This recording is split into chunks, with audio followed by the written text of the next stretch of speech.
Влітку 1860 року Куліш захоплюється примхливою чернігівською панею Параскевою Федорівною Глібовою, першою дружиною Леоніда Глібова.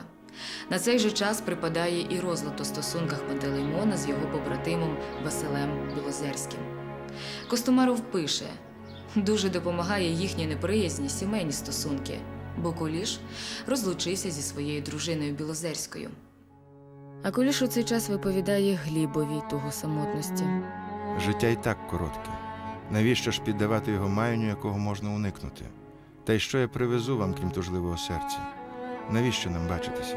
Яку радість я винесу з побачення? Наперед знаю, що кінець кінцем лишиться сама печер. Роман з Глібовою тривав 2 роки і був останнім у Кулішевому маянні. Параскева Глібова пізніше зізнавалася.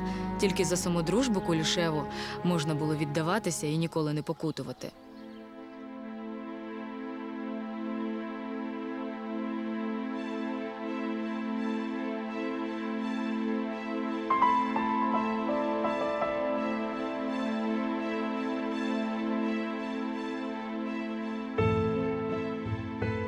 У 1862 році Пантелеймон повертається до Олесі, яка із шляхетною гідністю чекала на нього усі ці роки.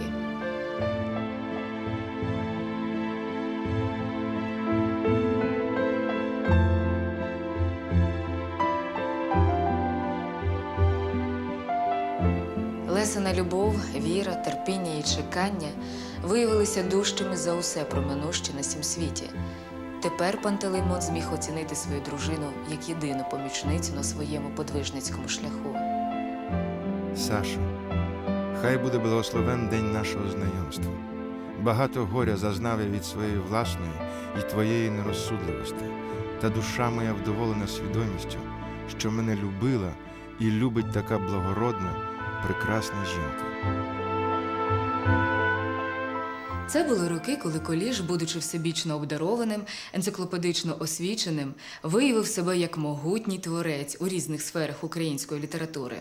Поет, прозаїк, драматург, перекладач, історик, філософ, педагог, публіцист, талановитий маляр і графік.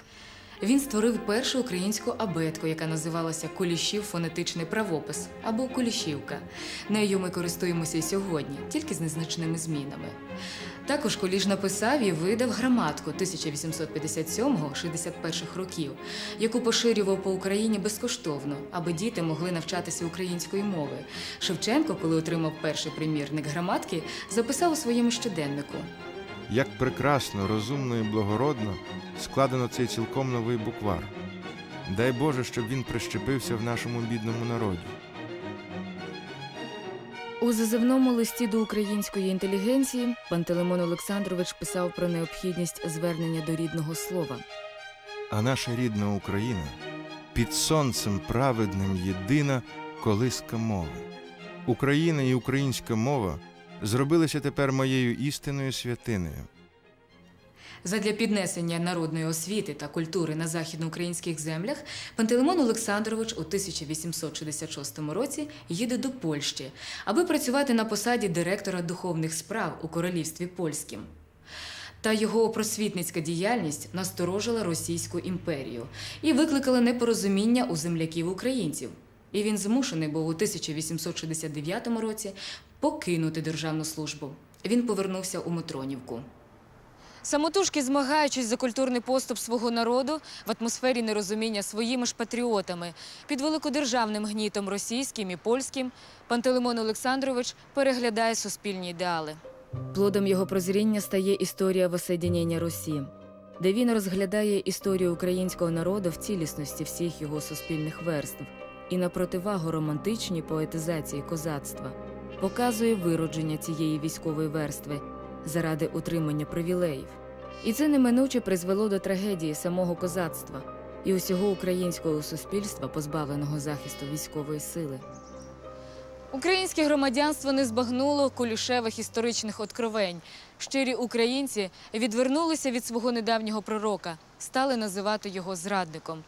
Куліш дедалі усамітнюється і поступово відходить від суспільної діяльності, яка стала марною за умов політичного гніту, безкультур'я і невігластва. Звільнившись з посади директора духовних справ, Куліш виїжджає за кордон. Проживаючи в Італії, Німеччині, у Відні та у Празі, займається літературною і науковою працею, перекладами.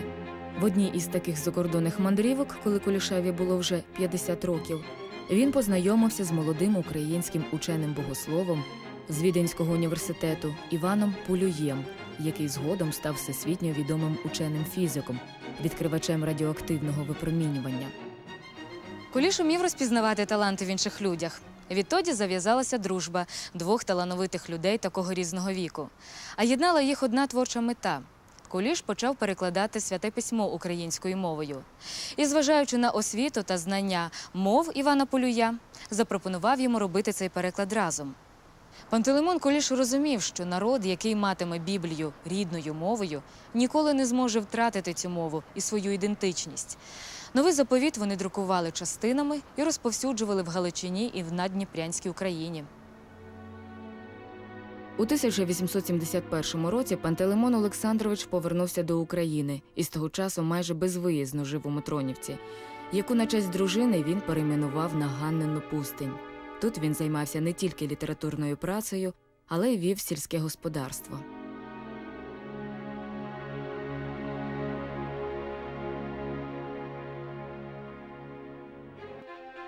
На початку 80-х років Куліш їде до Львова з наміром заснувати український політичний часопис. Заради цього він зрікся російського підданства. Гнітюче на нього подіяли чвари між українцями і поляками, і він публікує проповідницьку крашанку русинам і полякам на Великдень 1882 року, присвячену Тарасу Шевченку та Адаму Міцкевичу. Брати, забудьмо давні чвари та засвітімо світло вкупі. Проте ні поляки, ні українці не сприйняли святу ідею примирення. Правда з неправдою ходить поміж миром, обнявшись. І найлучші люди віку свого помиляються, котру з них як звати. Після цієї невдалої місії Пантелеймон Олександрович повертається у Ганнину пустинь і залишається там безвиїзно, поруч з Олександрою Михайлівною. Починає вести старосвітський спосіб життя. Оре землю своїми улюбленими волами, сіє жито, столярує, пише, малює.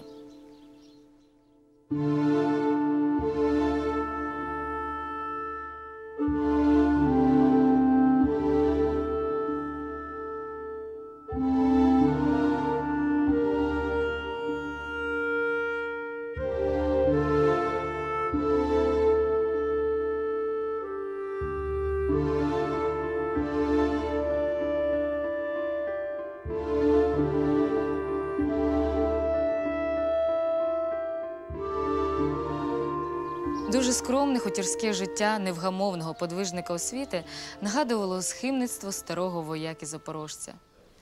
1880 року на запрошення Кулішів Іван Полюй приїздить до них у Мотронівку. Я гостював у Кулішів кілька неділь. Дні бігли незамітно. Беатріче, так називали ми ідеальну дружину нашого Куліша, дбала тільки, чим би душі і тілу догодити. Кожного дня вигадувала щось нового, несподіваного, веселого. Я любувався її незвичайним у жінок патріотизмом і благородним почуванням до літературної праці свого чоловіка, яку вона вміла з великим самопожертвуванням піддержувати і захищувати. Переклад Старого Заповіту з давньоєврейської мови, яку Куліш спеціально вивчив для перекладу Біблії, він завершив ще 1872 року. Рукопис пролежав на хуторі майже 13 років. Куліш чомусь зволікав з його виданням. Навіть коли Полюй приїздив до нього у Мотронівку, розмови про старе письмо вони чомусь не вели. А 1885 року сталося нещастя. Згоріла Мотронівка. Згоріло майно Кулішів. Згорів рукописний переклад. Пантелеймон Олександрович та його дружина дуже тяжко пережили цю трагедію. Іван Полюй у своїх спогадах так описує цю подію. Під час, як погорів Кулішів хутір, був орендатором якийсь поляк Зеленський, уродженець Сибіру, котрого рекомендував Кулішеві борозненський нотар.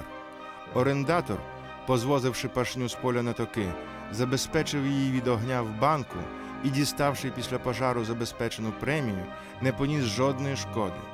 Кулішеві ж добро пропало, бо хутірські будинки і двір не були забезпечені. Куліш догадувався, що сам орендар підпалив будинки, але не можна було цього доказати. Після пожежі довелося відроджувати з руїни господарство. Та найбільше Пантелеймон Олександрович пережив духовну втрату. І він знову береться за переклад, зосереджуючи на ньому всю свою духовну снагу. Господь був милостивий до Куліша і подарував йому ще 12 років життя. Доки не закінчу розпочатий переклад, відчуваю себе нездатним до інших занять і до втіх. Нікого не пускаю до себе, та й сам ні до кого ніжу. Ще тільки 4-ту книгу Мойсеєву дописав до глави 23, та й не знаю, чи побачу коли апокаліптичного аміння. Куліш устиг перекласти вдруге лише 3/4 Святого Письма. Завершили переклад Іван Полюй та Іван Нечуй Левицький. Згідно із заповітом Куліша, усі його рукописи було передано на збереження Василю Тарнавському. Через 50 років непростого подружнього життя, за кілька днів до смерті свого чоловіка, Олександра Михайлівна мовила йому: «Яка я була розумна, що в 15 років зуміла оцінити і вирізнити тебе з-поміж усіх інших».